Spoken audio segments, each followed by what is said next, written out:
players, and they especially weren't protecting the number one player in this league, the biggest draw in this league, which is Caitlin Clark, and they continue to not do that. She's going to stand up for her teammate, and that's what she did in that moment. Caitlin Clark was thrown into a battlefield. It's no longer just a game of skills, speed, or strategy. Now it's a war zone, presented as women's professional basketball.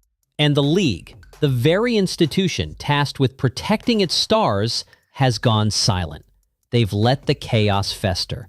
They've let the bullseye stay squarely on Clark's back. It all erupted like a powder keg on that stormy night in Indianapolis. Indiana Fever versus Connecticut Sun. What should have been another step in the e-growth of a rising star became a disturbing clinic in how to brutalize a player without consequences.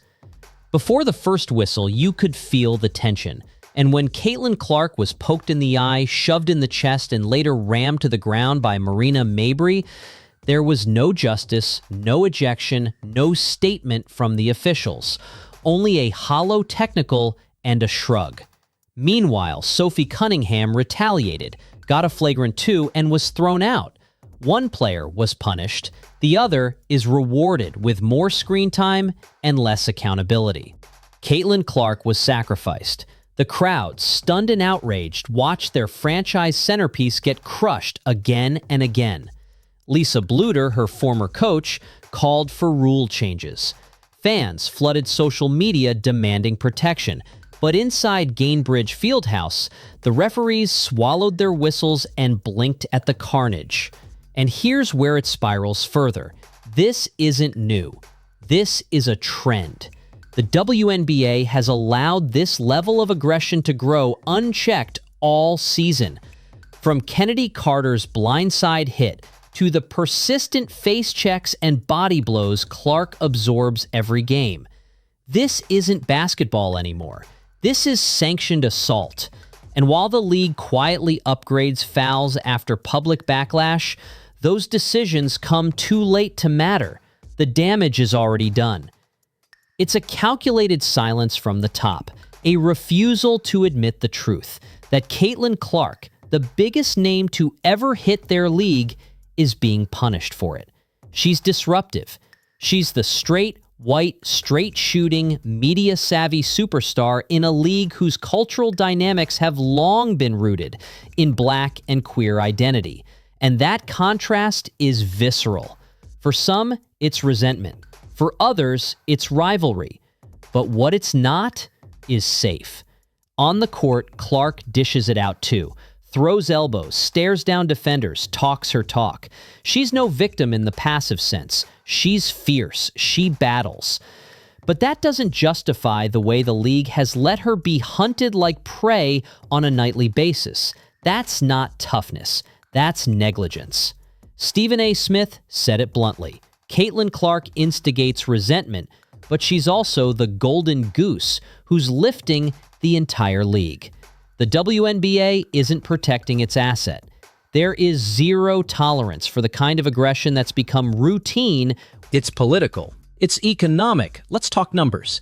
Caitlin Clark's arrival led to a 300% surge in WNBA viewership.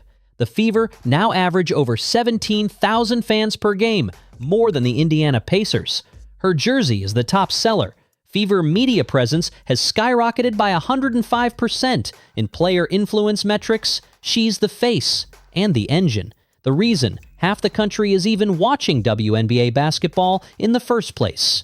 But with all that money pouring in, what does Clark get? A rookie salary under $80,000. No equity, no security, no assurance that the referees won't ignore an elbow to the skull or a shove into the bleachers. Even Big Three reportedly offered her $15 million. She said no. She chose loyalty, and the league has answered her with silence and bruises. The problem isn't the physical beatdowns. It's the league's refusal to call it out for what it is. Becky Hammon has cried foul over concussions. Asia Wilson took a hit so hard, she was out for 3 games. Brittany Griner cursed out refs mid-interview over the lack of calls. Everyone's been yelling. No one at the top is listening. The players are stronger, the game is faster, but the officiating is stuck in the Stone Age. The WNBA refuses to grow where it matters most, player protection. When officials fail to control the tone, the game descends into chaos. And when the chaos is targeting the league's most valuable player, that's malpractice. It's a league-wide disaster, the kind that doesn't just bruise faces, it bruises the WNBA's credibility. Because you can't build a billion-dollar brand around a star, you won't even shield from cheap shots. And fans aren't stupid. They see it. They're angry. And if Caitlin Clark ever goes down with a serious injury, that anger will explode. The WNBA had its shot. It had the golden moment to prove that it can both protect its players and evolve into a world-class product. But instead of standing tall, it's buckling under the pressure. Caitlin Clark is absorbing the blows, literally and figuratively, while the league remains obsessed with balance and tradition. But what they're really doing is preserving a system that no longer fits. Officiating has become the league's Achilles heel. It's the silent saboteur, the elephant stomping on progress. When the Fever took on the Sun in that now infamous matchup, the game turned violent because the referees failed their most basic job: keep control. Clark was shoved, jabbed, and battered. No whistles, no accountability. Marina Mabrey bulldozed her, and the crew took a coffee break before issuing the softest penalty possible. Later, Sophie Cunningham ignited a brawl in retaliation, and she got tossed. You can't run a professional league when ejections are determined by emotion, not rule enforcement. And that failure isn't isolated. It's systemic. Las Vegas coach Becky Hammon called it out bluntly. Too many shots to the face. Three-time MVP A'ja Wilson bled from an uncalled elbow. Shakira Austin and Paige Beckers both suffered face-related injuries. And fans have lost faith in the refs entirely. If the WNBA's own stars are screaming at cameras, what does that say about the league's standards? Clark is now the symbol of that dysfunction. Not because she asked for it, but because she's been shoved into that role by default. She didn't make herself the story. The league's refusal to protect her did. And don't be fooled by the league's attempts to downplay her impact.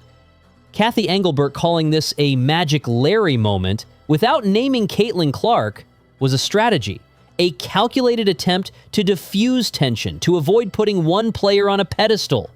But in doing so, she confirmed what fans have suspected all along. The league is more concerned with keeping everyone happy than doing what's right. What's right is obvious. Protect your stars. Build your product around the people driving the dollars. But instead, the WNBA is tiptoeing through political landmines, terrified of appearing biased or giving Clark too much attention. What they've done instead is make her a target, a bullseye. Every time she steps on the court, the physicality spikes. Every time she scores, the elbows swing harder. And the longer the league waits to act, the more it sends a message. Open season is still on. This is dangerous. Let's not forget what Clark is doing while under siege. She's averaging double-digit points, leading a team with zero depth, drawing national attention game after game. And every night she walks into an arena knowing someone's going to take a shot at her. And still, she delivers. Three-pointers, dimes, that signature fire and flair. In the Fever's blowout win over Connecticut, Clark screamed, she flexed, she stared down the bench that tried to break her. It was survival. It was a reminder you can knock her down, but you won't keep her there. And that's exactly why she's being hit so hard. Caitlin Clark doesn't play small. She doesn't shrink from the spotlight. And that confidence, that glare, that scream is gasoline on the already simmering fire of envy and tension. Some players want to shut her up. Others want to knock her out.